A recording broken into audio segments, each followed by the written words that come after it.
Guys ഇന്നൊരു slow and beautiful morning ആയിരുന്നു കേട്ടോ. അങ്ങനെ രാവിലത്തെ തിരക്കൊക്കെ കഴിഞ്ഞാൽ നമ്മൾ മൂന്നാളും കടയിലേക്ക് യാത്രയാവുകയാണ്. ശരിക്കും മഴക്കാലം പറഞ്ഞാൽ ഇതുപോലെ വെയിലായിരിക്കണം ഗൈസ്. അങ്ങനെ പൊരി വെയിലത്ത് പൊരി പൊരി എന്ന് കരിഞ്ഞ് നമ്മൾ നേരെ ഷോപ്പിലേക്ക് എത്തി. സ്വാതന്ത്ര്യദിനത്തോടനുബന്ധിച്ച് എല്ലാവരുടെയും ഫ്ലാഗ് ഉയർത്തലും മുട്ടായി കൊടുക്കലും അങ്ങനെ സ്വീറ്റ്സ് കൊടുക്കലൊക്കെ ആയിരുന്നു. അതൊക്കെ കഴിഞ്ഞ് നമ്മൾ ഷോപ്പൊക്കെ ഒന്ന് ക്ലീൻ ചെയ്തിട്ട് പിന്നെ പോയത് രാജ സ്ട്രീറ്റിലുള്ള സർവണ സ്റ്റോഴ്സിലേക്കായിരുന്നു കേട്ടോ. ആക്ച്വലി നമ്മുടെ വീട്ടിലൊരു ഫംഗ്ഷൻ വരാൻ പോവാണ്. അതിനോടനുബന്ധിച്ച് കുഞ്ഞിന് ഡ്രസ്സ് എടുക്കാൻ വേണ്ടി വന്നതാണ്. കുഞ്ഞിന്റെ ഡ്രസ് പ്രഹസനങ്ങളൊക്കെ കഴിഞ്ഞ് പിന്നെ നമ്മൾ നേരെ പോയത് സെക്കൻഡ് ഫ്ലോറിലുള്ള മെൻസ് കളക്ഷനിലേക്കായിരുന്നു കേട്ടോ. ഹസ്ബൻഡിന് ഡ്രസ്സ് എടുക്കാൻ വേണ്ടി അവിടെ ചെന്നപ്പോഴുള്ള കാര്യം ഞാൻ എങ്ങനെയാ പറയാ ഗൈസ്. ഈ കാണുന്ന ബൈക്കുകളുണ്ടല്ലോ, ഇത് കഴിഞ്ഞപ്പോൾ കുഞ്ഞിന് ഈ ബൈക്കുകളൊക്കെ വേണം പറഞ്ഞു ഒരേ കരച്ചിലായിരുന്നു. ഫസ്റ്റ് ട്രിപ്പിൽ ഫുള്ള് ബൈക്ക് വേണമെന്ന് കരുതിയ ആള് സെക്കൻഡ് ട്രിപ്പിൽ ഫുള്ള് ഈ കാണുന്ന ജീപ്പ് വേണമെന്നായിരുന്നു കേട്ടോ കരച്ചില്. ലിറ്ററലി അവൻ ഫ്ലോറിൽ വീണ് ഉരുണ്ട് വാശിയായിരുന്നു ഗൈസ്. ഇതിനു മുമ്പ് എപ്പോഴും എവിടെ പോയാലും അവൻ എന്ത് കണ്ടാലും ഇതുപോലെ വാശി പിടിച്ച് കരയാറില്ല.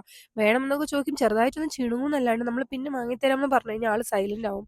പക്ഷെ ഗായ്സ് ഇത്തവണ നല്ല കരച്ചിലായിരുന്നു. Because he is growing up guys. ആ കണ്ട ബൈക്കുകൾക്കൊക്കെ 11,000 9,000 ഒക്കെ ആട്ടോ പ്രൈസ് റേഞ്ച് വരുന്നത്.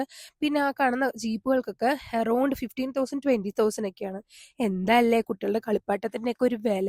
പക്ഷെ അപ്പോഴും നമ്മളുടെ സാറ് എന്നെ രാവിലെ മാറി മാറി വിളിച്ചിട്ട് ബാ ബാ ബാ പറഞ്ഞ് വിളിച്ച് കൊണ്ടുപോയി ആ വണ്ടി കാണിച്ച് ഒരേ കരച്ചിലായിരുന്നു. വേദുവിനെ ഒന്ന് ഒതുക്കിയതിന് ശേഷം നമ്മൾ പിന്നെ രാവിലത്തേക്ക് ജിമ്മിലിടാൻ വേണ്ടി ഷോർട്സും പിന്നെ കുറച്ച് പാൻസും പിന്നെ 2-3 ഷർട്ടും നോക്കാൻ വേണ്ടി പോയി. ആക്ച്വലി ഈ കാണുന്ന കുർത്ത എനിക്ക് നല്ലോണം ഇഷ്ടമായി. അതിലുള്ള ആ എംബ്രോയിഡറി ഭയങ്കര ഇഷ്ടമായി.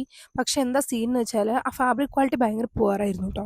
ഷർട്ട്സ് ട്രയൽ ചെയ്ത് നോക്കുന്നതിന് മുന്നേ തന്നെ അതിന് മാച്ചിങ് ആയിട്ടുള്ള പാൻസും സെലക്ട് ചെയ്തിട്ട് നമ്മുടെ ആള് ട്രയൽ റൂമിലേക്കാണ് ഈ നടന്നു പോയിക്കൊണ്ടിരിക്കുന്നത് കേട്ടോ. പിന്നെ ഡ്രസ് ട്രയലും കാര്യങ്ങളൊക്കെ കഴിഞ്ഞിട്ട് നമുക്ക് ഇഷ്ടമുള്ളതൊക്കെ നമ്മൾ ചൂസ് ചെയ്തിട്ട് താഴെ ബില്ലിംഗ് കൗണ്ടറിലേക്ക് പോയി. പിന്നെ ബില്ലിംഗ് കൗണ്ടറിന്റെ അവിടെ നിന്ന് നമ്മളൊരു ഇന്ത്യൻ ഫ്ലാഗ് ഒക്കെ വാങ്ങിയിട്ട് മെല്ലെ വീട്ടിലേക്ക് തിരിച്ചു പോയി.